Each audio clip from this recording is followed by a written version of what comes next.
On te remercie, Seigneur, pour ton œuvre dans le cœur de notre frère. Merci, Seigneur, de l'avoir conduit dans ses recherches, dans ses préparations pendant ces derniers jours, dernières semaines, que tu lui donnes la liberté maintenant d'exprimer tout ce que tu lui as montré, tout ce que tu lui as donné. Et donne-nous aussi des cœurs ouverts et réceptifs à ta parole. On veut continuer à être des serviteurs, servantes obéissants et persévérants. Que ton nom soit glorifié à travers tout ça. Amen. Tout le monde m'entend bien? Alors, bonjour tout le monde. Bien content d'être ici ce matin pour partager ce que le Seigneur a mis sur mon cœur dans ces derniers jours pour l'Église. Le titre du message ce matin, non pas conformer, mais transformer. Non pas conformer, mais transformer. Et je vous partage un compte-rendu que j'ai lu d'une expérience de groupe qui a été réalisée par une psychologue. Son nom, c'est Ruth Berenda. Alors, elle voulait observer comment une personne réagit face à la pression d'un groupe. Alors, sa méthode était bien simple. On a amené des adolescents dans une classe par groupe de 10 personnes. Ensuite, le professeur il présentait sur une charte, là, un peu comme ici, des traits, juste des traits de différentes longueurs. Et puis, il demandait au groupe de voter en main levée lorsque le professeur allait pointer le trait le plus long. Alors, c'est pas compliqué. Et dans le groupe de 10, ce qu'un des 10 adolescents ne savait pas, c'est que les 9 autres avaient reçu à l'avance l'instruction de tous lever la main pour voter, non pas pour le trait le plus long, mais pour le trait qui était juste un petit peu plus court que le trait le plus long. Donc, l'expérience commence. Le professeur, il monte une charte avec les traits en question. Puis là, les 9 étudiants ont levé la main pour voter, selon l'entente secrète, pour le trait qui n'était pas le trait le plus long. Et le 10e, mais lui, il se rendait bien compte que le groupe ne votait pas pour le trait le plus long. Il regardait autour de lui, un peu confus, fronçait les sourcils. Qu'est-ce qui se passe? Puis finalement, il décidait de lever la main puis de voter avec le reste du groupe. L'expérience continue. Le professeur monte une autre charte avec d'autres traits, même question et même réaction des 9 qui lèvent toute la main en même temps, qui votent pour le trait plus court, puis même réaction du 10e qui regarde autour de lui, puis qui se demande qu'est-ce qui se passe, mais qui finit par voter comme le reste du groupe.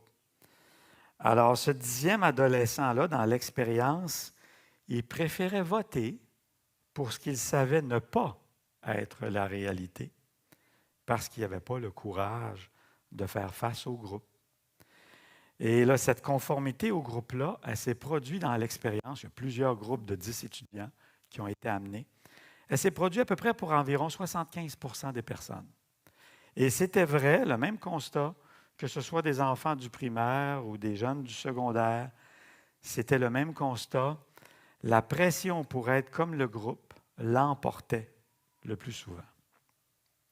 Et on va revenir ce matin sur cette pression d'être conforme au groupe avec notre message dans Romains chapitre 12. On peut ouvrir tout de suite dans Romains 12. Romains 12, les 2 premiers versets, mais juste avant, je veux mentionner, on est au chapitre 12.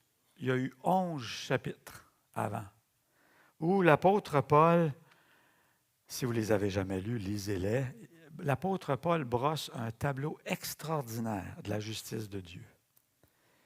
Un Dieu merveilleux qui, on voit dans Romains, les premiers chapitres, malgré la rébellion générale de toute l'humanité contre lui, un Dieu merveilleux qui trouve le moyen unique, en fait le seul moyen, de pardonner les coupables que nous étions. Il prend sur lui-même, dans la personne de Jésus, notre condamnation. Il en paye le prix terrible à la croix. Quelle grâce, quelle compassion. Alors, les 11 premiers chapitres, Paul explique ça avec détail, avec passion. Et là, il arrive à la fin du chapitre 11, et on va lire les derniers versets qui concluent le chapitre 11 avant d'arriver à notre texte. Romains 11, 33 à 36. Ô profondeur de la sagesse, de la science de Dieu, que tes jugements sont insondables et ses voies incompréhensibles. Car qui a connu la pensée du Seigneur, ou qui a été son conseiller? Qui lui a donné le premier pour qu'il ait à recevoir en retour? C'est de lui, et par lui, et pour lui, que sont toutes choses. À lui, la gloire dans tous les siècles. Amen. Et on va prier avant de poursuivre. Seigneur Dieu, combien c'est vrai. Ta sagesse nous dépasse. Ta bonté nous dépasse. Tes compassions nous dépassent. Ton pardon, Seigneur, nous paraît inexplicable. Tu as réussi à nous pardonner, Seigneur, avec grâce, et nous le recevons. Merci, Seigneur, pour toutes ces vérités. Ce matin, enlève, Seigneur, toute distraction autour de nous ou de ma part pour qu'on soit attentif à ce que tu veux nous dire ce matin. Amen.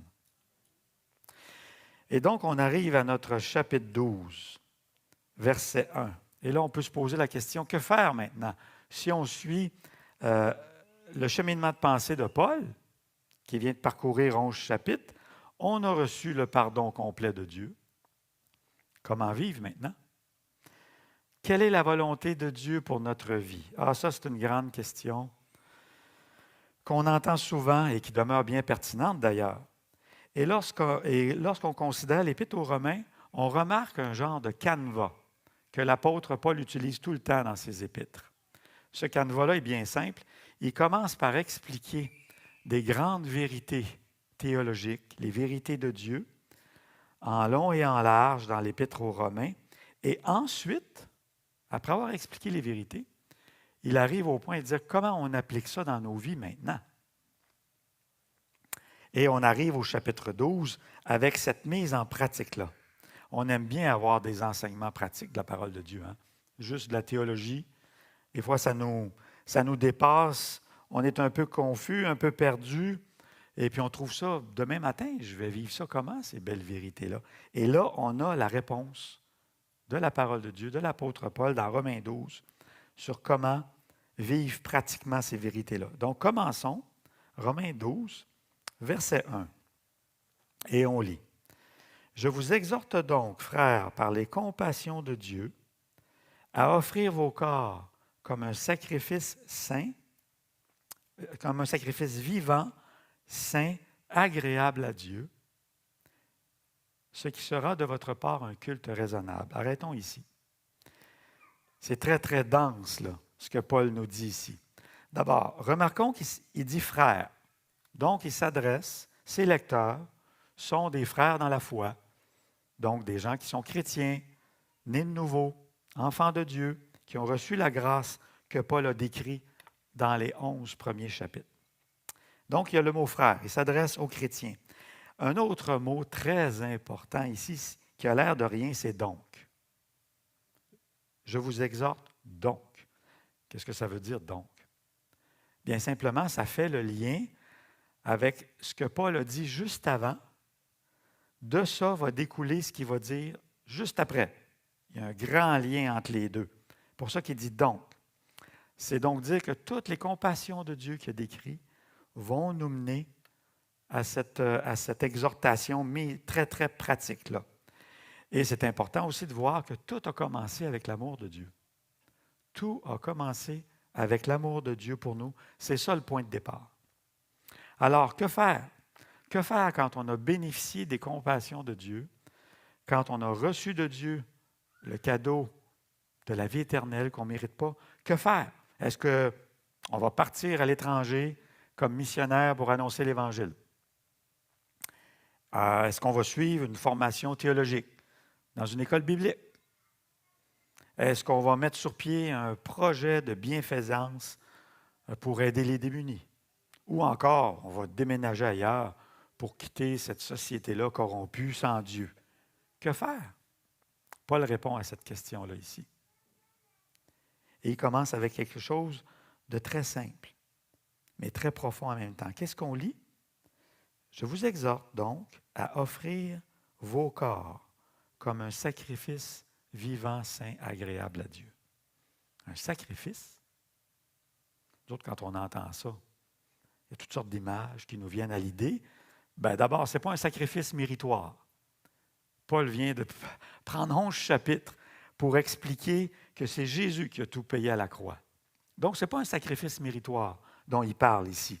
Je pense que c'est plutôt une image, comme dans l'Ancien Testament, d'une offrande volontaire, faite de telle façon qu'elle est agréable à Dieu.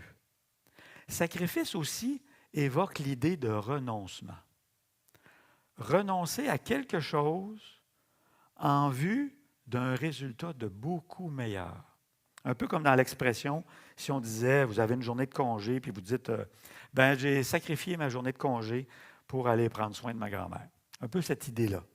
Renoncer à quelque chose pour quelque chose de beaucoup meilleur.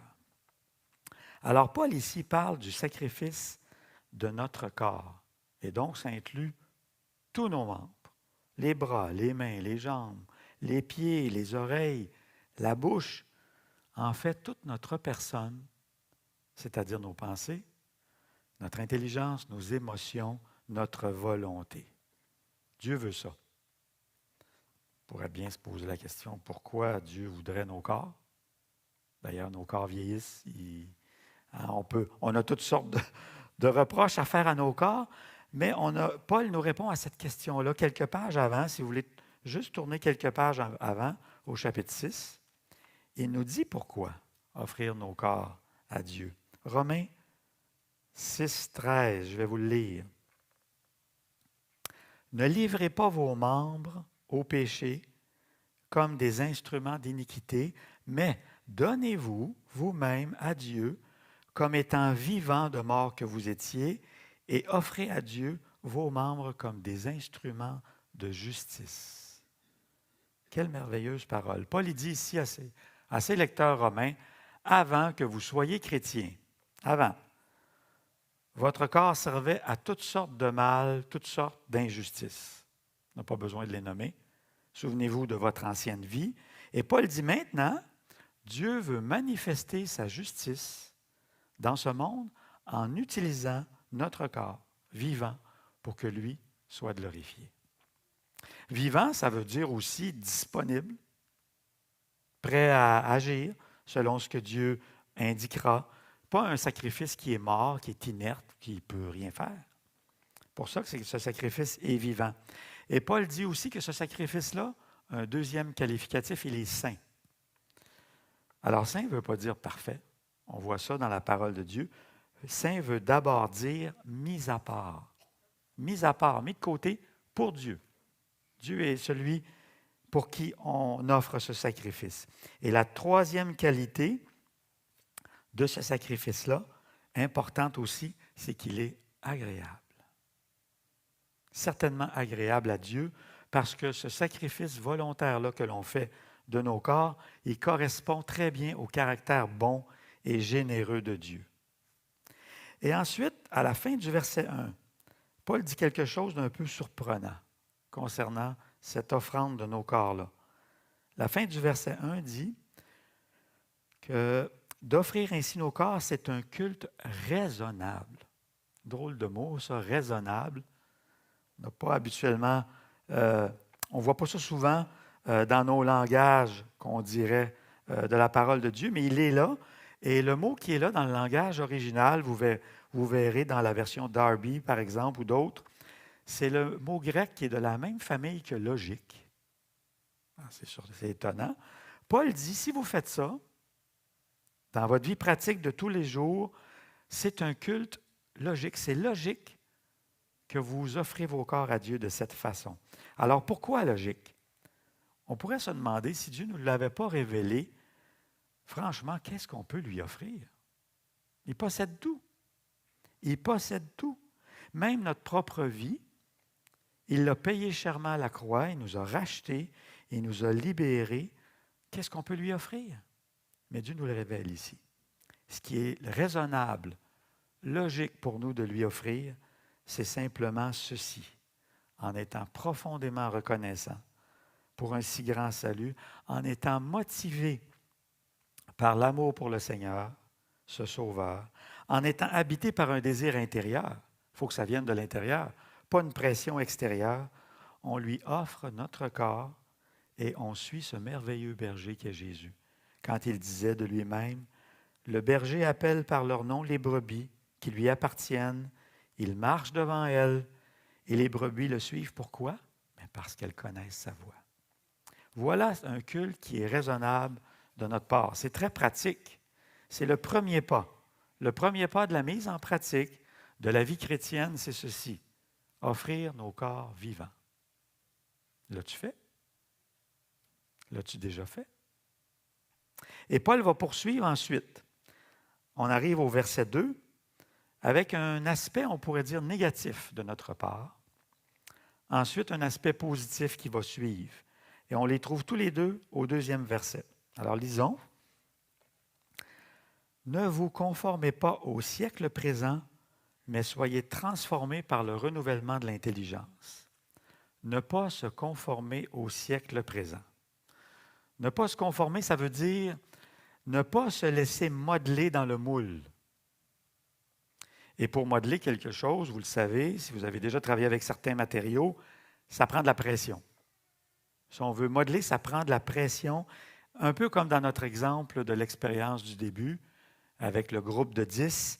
Il y avait 9 étudiants qui, parce qu'ils votaient toujours ensemble pour quelque chose, qui était faux d'ailleurs, bien, ça faisait une pression sur le 10e de voter de la même façon. Et les chrétiens sont l'objet, vous le savez, de multiples pressions. Pour que nos pensées, les pensées se moulent sur celles du siècle présent. Et c'est de ça que Paul parle ici.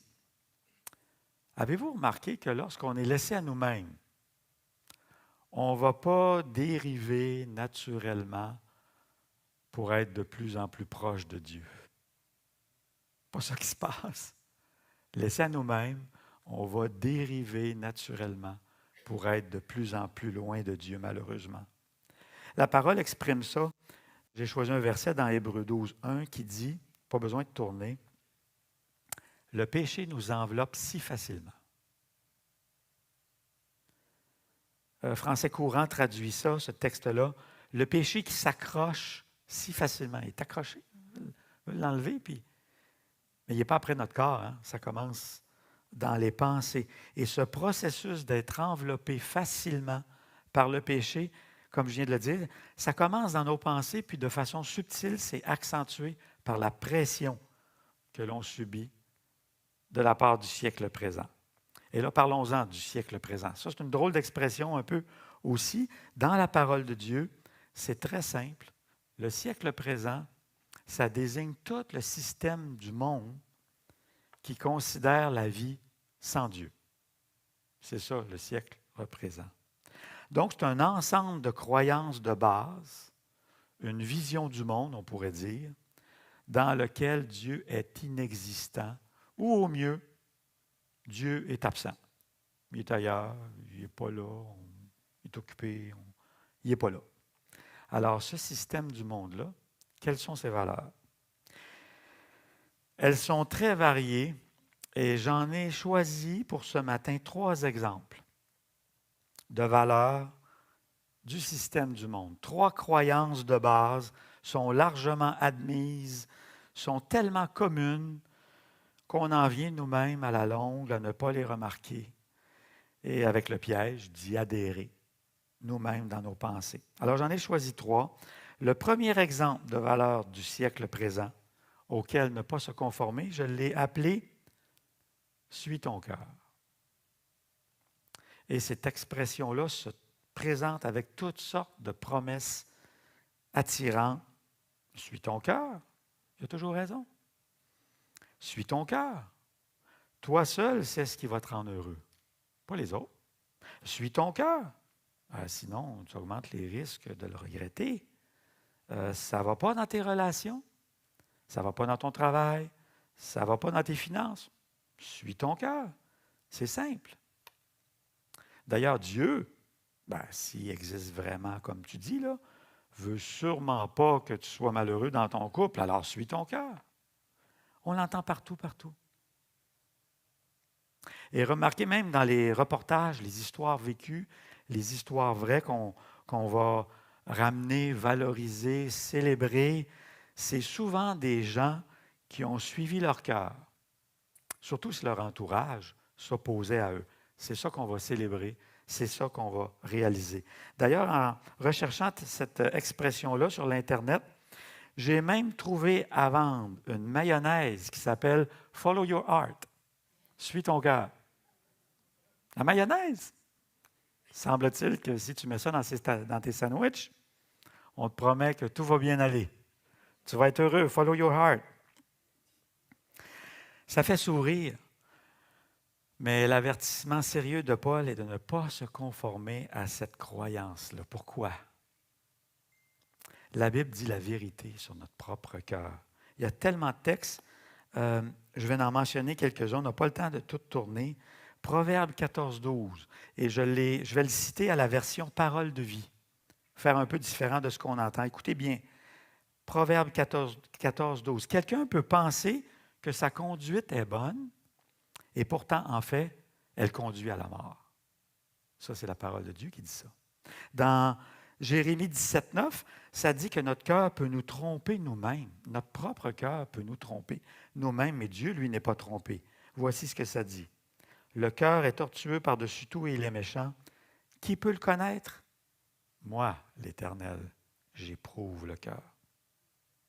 Et donc, plutôt que de se conformer au siècle présent et suivre notre cœur, écoutons ce que la Bible dit à la place.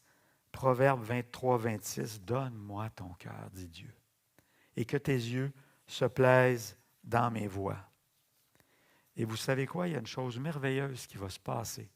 Lorsque l'on donne notre cœur à Dieu, Dieu va le remplacer par un nouveau cœur. Et si on lit ça dans Ézéchiel 36, 26, je donne les références, sans tourner. « Je vous donnerai un cœur nouveau. Je mettrai en vous un esprit nouveau. J'ôterai de votre corps le cœur de pierre et je vous donnerai un cœur de chair. » Alors Dieu dit en résumé, ne suis pas ton cœur, mais donne-moi ton cœur. Ça, c'était la première croyance, le premier exemple. Le deuxième que j'ai choisi est plus collectif. Un deuxième exemple de valeur proclamée par le siècle présent, ça s'entend comme ceci. Voici la nation, la race, la culture qui est supérieure et qu'il faut aimer. Et c'est souvent la tienne, la nôtre. Ou encore, un peu plus récemment, voici la nation, la race, la culture qu'il faut haïr. Et là aussi, il y a plusieurs variantes à ces pièges-là. Ça entraîne beaucoup d'orgueil, de mépris. Ça mène à toutes sortes d'autres mensonges qui suivent et qui sont très répandus. Et ici, ce matin, je ne veux pas faire la promotion de courants politiques, pas du tout. Ce que je veux faire à la place, c'est de regarder quelques vérités de la parole de Dieu sur le sujet des nations, pour que notre intelligence soit renouvelée. D'abord, en premier lieu, Dieu a créé tous les humains à son image. Dès le premier chapitre de Genèse 1, au verset 27, c'est affirmé clairement, à son image, peu importe les nations. Deuxièmement, les différentes langues, cultures, nations, ont toutes pour origine la rébellion contre Dieu à la tour de Babel. On voit ça dans Genèse 11, 9. Donc, il n'y a pas une nation qui est meilleure qu'une autre, plus approuvée par Dieu qu'une autre.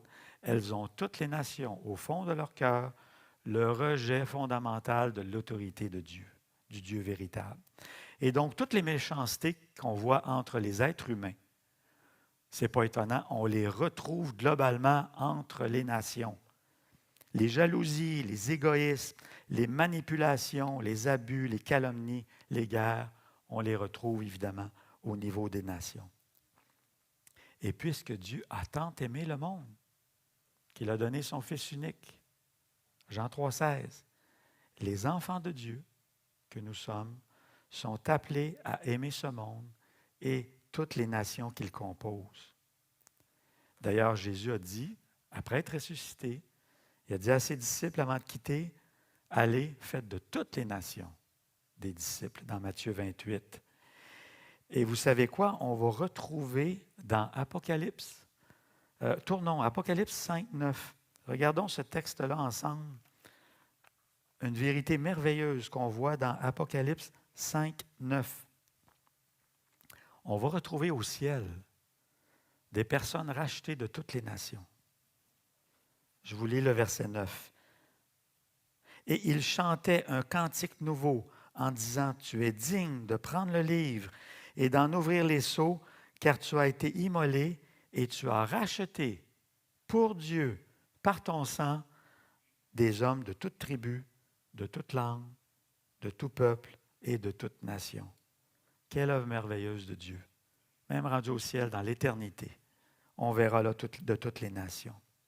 Donc ça, c'était la deuxième croyance à ne pas se conformer de ce siècle présent. Le troisième exemple que j'ai choisi se formule souvent comme ceci, vous l'avez sûrement entendu, plusieurs chemins mènent à Dieu. Et ici aussi, cette croyance-là, elle prend toutes sortes de formes différentes. Par exemple, chacun a sa vérité pourvu qu'on soit sincère. Quand même, on est sincère. Chacun a sa vérité. Ou encore, celui-là aussi, vous l'avez peut-être entendu, il est de plus en plus courant. La tolérance est vraiment ce qui compte. Oublions le reste. La tolérance est vraiment ce qui compte. Une autre fausseté. Ou encore, une autre variante, c'est tellement arrogant d'oser prétendre être les seuls à avoir la vérité. Quelle arrogance! Une autre variante de cette même croyance-là, très, très répandue. Et c'est souvent communiqué de façon à faire sentir coupables ceux qui croient à la vérité absolue, pour qu'ils en éprouvent des malaises, pour que même de la honte, qu'ils soient honteux de croire ça. Et en fait, ceux qui prônent la tolérance par-dessus tout, ils ne se rendent même pas compte que sous le couvert de la tolérance absolue, eux-mêmes font preuve d'intolérance et de haine envers ceux qui ne croient pas comme eux. Alors, que dit la Bible au sujet de cette croyance-là? Je pense que vous le savez bien, mais je vais le rappeler à tel point c'est fondamental. C'est Jésus qui parle dans Jean 14, 6. Et il dit, « Je suis le chemin, la vérité et la vie. Nul ne vient au Père que par moi. » Alors, remarquons bien, Jésus ne dit pas « je suis un chemin », comme s'il était possible que d'autres chemins mènent à Dieu. Il dit bien « je suis le chemin ». Et pour insister encore plus, il rajoute Jésus « nul ne vient au Père que par moi ». Et les apôtres qui l'ont suivi ont aussi affirmé clairement la même vérité absolue. Je prends l'exemple de l'apôtre Pierre dans Actes 4, 12. « Jésus est la pierre rejetée par vous qui bâtissez et qui est devenue la principale de l'angle. Il n'y a de salut en aucun autre. Il n'y a sous le ciel aucun autre nom qui a été donné parmi les hommes par lequel nous devions être sauvés. » C'est ce que Pierre prêchait à cette foule dans Acte 4. Paul, à son tour, va aussi affirmer la même chose dans ses épîtres. J'ai choisi un exemple dans 1 Timothée 2, 5 et 6. « Car il y a un seul Dieu et aussi un seul médiateur, intermédiaire, entre Dieu et les hommes, Jésus-Christ, homme, qui s'est donné lui-même en rançon pour tous. » Voilà pourquoi il y a un seul intermédiaire. Il y a un seul qui s'est donné en rançon pour tous. Et donc, on constate que c'est Jésus lui-même, le même Jésus que les personnes voient comme le Dieu d'amour, le même Jésus qui est vu comme le Dieu accueillant envers tous, ce qui est vrai, c'est le même Jésus qui exclut tout autre chemin pour se rendre à Dieu. C'est lui qui est exclusif. Et d'ailleurs, Jésus fait une mise en garde très sérieuse dans Matthieu 7, 13 et 14, lorsqu'on parle d'étroitesse. Jésus dit ceci, « Entrez par la porte étroite, car large est la porte, spacieux est le chemin qui mènent à la perdition, et il y en a beaucoup qui entrent par là. Mais étroite est la porte, resserré le chemin qui mène à la vie, et il y en a peu qui les trouvent. Hey, c'est Jésus qui parle comme ça. Il est donc bien étroit. Il est loin d'être inclusif. Et dans Jean 8, 24, il dit à ceux qui sont devant lui, incrédules, « Si vous ne croyez pas ce que je suis, c'est Jésus qui parle, vous mourrez dans vos péchés. » C'est tragique. C'est très sérieux. Alors, lorsque nous avons mis notre confiance en Jésus, seul, la seule vérité, notre soif de connaître Dieu, notre soif de connaître le sens de la vie, parfois on cherchait d'autres chemins alternatifs, notre soif a été entièrement comblée. C'est ce que Jésus disait à la femme assoiffée sur le bord du puits. Jésus lui a dit dans Jean 4, « Quiconque boit de cette eau, celle qui était dans le puits, aura encore soif. Mais celui qui boira de l'eau que je lui donnerai n'aura jamais soif, et l'eau que je lui donnerai deviendra en lui une source d'eau qui jaillira jusque dans la vie éternelle. » Et donc, c'est Jésus lui-même, j'insiste là-dessus, c'est Jésus lui-même, pas notre opinion personnelle, qui affirme clairement l'exclusivité du chemin pour se rendre à Dieu. Et ce n'est pas prétentieux de sa part. Jésus est le seul qui est allé à la croix, le seul qui est ressuscité, il est le seul qui est Dieu. Alors, c'est tout à fait son autorité de l'affirmer clairement. Et peut-être que toi, ce matin, qui entends ces paroles-là, peut-être que tu trouves que Jésus fait preuve d'intolérance, d'exclusivité, d'étroitesse d'esprit. Si c'est le cas, bien, c'est avec Jésus lui-même que tu as un problème. Ce que je te recommande, va humblement à lui avec tes reproches. Va lui parler. Laisse sa lumière t'éclairer. Et peut-être que tu ne le connais pas encore comme ton sauveur. Alors tourne-toi vers lui dans la repentance. Fais-lui entièrement confiance pour recevoir la vie éternelle qu'il t'offre gratuitement. Et ensuite, laisse-le avec joie transformer ta vie. Et donc, on revient à notre verset 2. En refusant de conformer nos pensées au siècle présent, mais on en a vu 3 exemples de croyances du présent siècle, on va contempler les qualités de la personne de Jésus dans les Écritures. On va voir sa vie et il va se passer quelque chose de merveilleux. L'Esprit de Dieu va transformer notre être intérieur progressivement à l'image de Jésus lui-même. C'est ce qu'on lit dans 2 Corinthiens 3, 18, une belle promesse. Nous tous, qui, le visage découvert, contemplons comme dans un miroir la gloire du Seigneur, nous sommes transformés en la même image, de gloire en gloire, comme par le Seigneur l'Esprit. C'est le Saint-Esprit qui fait ça. Et donc, avançons. On est au verset 2, on est au milieu du verset 2. Et là, l'apôtre Paul nous dit qu'après avoir offert à Dieu notre corps, après avoir refusé de se conformer à la vision du monde de ce présent siècle, Dieu va agir pour renouveler notre intelligence. C'est ce qui est écrit ici. D'abord, pourquoi notre intelligence aurait-elle besoin d'être renouvelée? Est-ce que l'intelligence naturelle ne suffit pas? Après tout, c'est Dieu qui nous l'a donné, notre intelligence naturelle. Mais la Bible donne les raisons pour lesquelles notre intelligence a besoin d'un renouvellement complet. J'ai choisi le texte d'Ésaïe 55, 8 et 9. Ce n'est pas nécessaire de tourner, je vais vous le lire. Dieu répond à cette question-là en disant ceci. « Mes pensées ne sont pas vos pensées. Vos voix ne sont pas mes voix, dit l'Éternel. Autant les cieux sont élevés au-dessus de la terre, autant mes voix sont élevées au-dessus de vos voix et mes pensées au-dessus de vos pensées. » Et c'est un texte parmi d'autres qui nous disent à quel point les pensées de Dieu, elles surpassent toute notre intelligence, toute notre sagesse. En fait, Paul dit presque avec humour, il dit la sagesse de Dieu, il dit ça dans Corinthiens, est tellement grande que même la folie de Dieu est plus grande, est plus sage que la sagesse des hommes. C'est tout dire, hein? Alors, ce serait bien naïf de notre part, même, je dirais, même inconscient de notre part, pour ne pas dire même arrogant de notre part, d'oser tenter de vivre la vie chrétienne simplement avec nos pensées humaines, puis en saupoudrant ici et là quelques versets.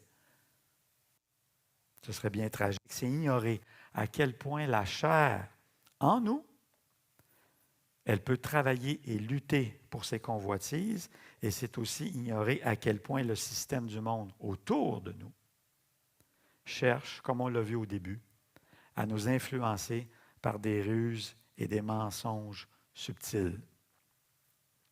Alors, on peut se demander, renouveler l'intelligence, c'est toute une expression, comment ça se passe? Comment ça se fait? C'est quoi le mécanisme? Bien, Dieu, il sait comment nous fonctionnons dans notre être intérieur. C'est lui qui nous a créés. Alors, on constate, en suivant le cheminement de Paul dans cette épître-là, que Dieu a d'abord changé nos croyances. En nous donnant la foi en Jésus, il a changé nos croyances. Ensuite, Dieu veut changer nos pensées. Et pour qu'ensuite, nos actions changent de façon véritable selon Dieu. Dans cet ordre-là. Alors, comment va se faire le renouvellement de notre intelligence? On constate, en lisant la parole de Dieu, que ça va être un processus qui est continu, qui est progressif, de croissance, lorsque les vérités de la parole de Dieu vont être appliquées à notre intelligence. Et ça, c'est le Saint-Esprit qui le fait. Il prend les vérités de la parole de Dieu, il les applique à notre intelligence. Vous irez voir, je donne la référence Tite 3,5, par exemple. Et donc, lorsqu'on connaît la parole de Dieu, lorsqu'on apprend la parole de Dieu, lorsqu'on médite la parole de Dieu, les paroles vivantes qui sont dans ce livre, le renouvellement de l'intelligence intérieurement se fait par la parole de Dieu. C'est ce que Jésus disait, par exemple. L'homme ne vivra pas de pain seulement, mais de toute parole qui sort de la bouche de Dieu. Cette parole-là est vraiment une nourriture. Vraiment. Ce n'est pas juste une image, elle est vraiment une nourriture pour faire grandir, faire croître cette intelligence-là. Et Paul dit dans 2 Timothée 3, 16 et 17, un autre texte à noter, toute écriture est inspirée de Dieu et utile pour enseigner, pour convaincre, pour corriger, pour instruire dans la justice. Et donc, on arrive à la fin du verset 2, vers la fin du verset 2. Si on récapitule un peu, on a vu 3 exemples de valeurs de ce siècle à ne pas se conformer. Premier exemple, suis ton cœur. C'est faux. Deuxième exemple, ta nation, ta culture est supérieure aux autres. C'est faux. Troisième exemple, plusieurs chemins mènent à Dieu. C'est faux. On a vu ces 3 exemples-là auxquels on ne va pas se conformer pour être transformé par le renouvellement de l'intelligence selon Dieu. Et là, on peut se demander, en arrivant à la fin du verset 2, quels seront les résultats pratiques, très, très pratiques, d'avoir une intelligence renouvelée. Eh bien, Paul nous le dit ici, afin que vous discerniez quelle est la volonté de Dieu, ce qui est bon, agréable et parfait. On entend couramment la question, c'est ce qu'on disait au début, c'est quoi la volonté de Dieu? Est-ce que je dois faire A ou B, ou ni un ni l'autre? Est-ce que je dois choisir telle direction ou telle autre dont on me parle? D'abord, on constate, dans ce texte-là, on a vu juste 2 versets du début du chapitre 12, on constate que la conformité avec le siècle présent va être un obstacle pour discerner la volonté de Dieu. Ça va nous empêcher. Donc, on constate d'abord cela. Et ensuite, on voit que de discerner la volonté de Dieu, c'est comme le résultat. C'est le résultat de ce qui a précédé. Après avoir offert nos corps à Dieu, au verset 1, après avoir été transformés de plus en plus à la ressemblance de Jésus au verset 2, première partie. Nous sommes renouvelés dans notre intelligence au verset 2 et on arrive à la fin du verset 2, deuxième partie. Nous discernerons la volonté de Dieu. C'est ce que Paul dit. Et discerner ici comporte deux sens complémentaires, très, très intéressants à regarder ensemble. D'abord, premier sens, ça veut dire d'évaluer, reconnaître, connaître la volonté de Dieu. Ça, c'est le premier sens.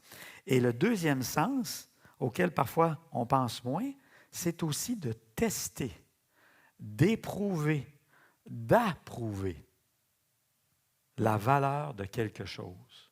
Et ici, c'est d'approuver la valeur de la volonté de Dieu qui est démontrée comme étant bon, agréable et parfait. Évidemment, on pense à Jésus, qui est l'exemple parfait de celui qui a marché sur la terre en accomplissant toujours la volonté de son Père. Il le dit plusieurs fois. J'ai choisi un texte pour voir sa réaction dans Luc 10, 21. Je vais le lire, mais regardons ici la réaction. Jésus vient juste de dénoncer l'incrédulité des Galiléens qui le rejettent. Et malgré qu'il avait fait de nombreuses guérisons parmi eux, Jésus dénonce l'incrédulité des gens qui le rejettent. Et voici sa réaction tout de suite après. Luc 10, 21. En ce moment même, Jésus tressaillit de joie par le Saint-Esprit. Et il dit, « Je te loue, Père, Seigneur du ciel et de la terre, de ce que tu as caché ces choses aux sages et aux intelligents, et de ce que tu les as révélées aux enfants. Oui, Père, je te loue de ce que tu l'as voulu ainsi. » C'est ça sa réaction. Malgré qu'il fait face au rejet incrédule de son entourage, Jésus affirme que c'est ainsi que son Père l'a voulu. Et il loue son Père parce que les voies de son Père sont en train de s'accomplir selon sa volonté parfaite. Et vous savez quoi? Il en éprouve une grande joie. Jésus démontre ici que la volonté de Dieu est ce qui est bon, agréable, parfait, complet, il ne manque rien. Et de la même façon pour nos vies, qui sont progressivement transformées à la ressemblance de Jésus.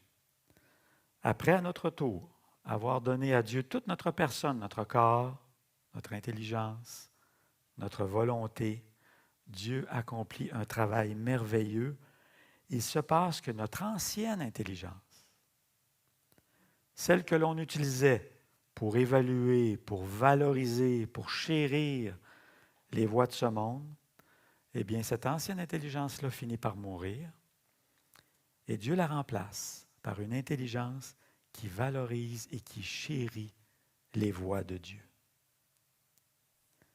Alors, Paul, en 2 seuls versets, à quel point la parole de Dieu est merveilleuse, en deux seuls versets, Paul nous a expliqué comment vivre pratiquement la vie chrétienne. Et il l'a fait de manière, je vais dire, théologique. Il l'a fait de manière théologique. Mais là, je me suis posé la question, et je vais terminer avec ça. Aimez-vous la poésie? Il y en a qui préfèrent comprendre, lire les mêmes vérités sous forme de poésie plutôt que sous forme de théologie. Bien, vous savez quoi? La parole de Dieu met ces deux mêmes versets-là, théologiques, ailleurs en version poétique. Et je me doute que vous savez où est-ce qu'on va les trouver. Quand on parle de poème, tournons dans le premier psaume, les 2 premiers versets du premier psaume. Et on va terminer avec ça. Psaume 1, 1. Alors, qu'est-ce qu'on y lit? Je lis. « Heureux l'homme qui ne marche pas selon le conseil des méchants, qui ne s'arrête pas sur la voie des pécheurs, qui ne s'assied pas en compagnie des moqueurs, mais qui trouve son plaisir dans la loi de l'Éternel et qui la médite jour et nuit. » 2 seuls versets sous forme poétique qui nous montrent les mêmes vérités que l'apôtre Paul disait. L'homme qui est ici, il ne se conforme pas au conseil des méchants dans ses pensées. L'homme qui est ici, ça marche. Elle ne s'arrête pas sur le chemin des pécheurs, il continue résolument à avancer. Puis il ne trouve pas non plus son plaisir dans la compagnie des moqueurs. Notez que moqueur, dans la parole de Dieu, ça désigne d'abord celui qui se moque de Dieu, celui qui se moque de son existence, qui méprise Dieu. Alors, l'homme qui est ici, il ne trouve pas son plaisir dans la compagnie de tels moqueurs. Non, la marche de cet homme, c'est-à-dire sa façon de vivre habituelle, montre plutôt qu'il est transformé en méditant la parole de Dieu, de sorte que quoi? Il y trouve son plaisir. Et le texte nous dit, c'est le premier mot, il est heureux. Alors que le Seigneur nous aide à ne pas se conformer afin qu'il nous transforme à sa ressemblance. Amen.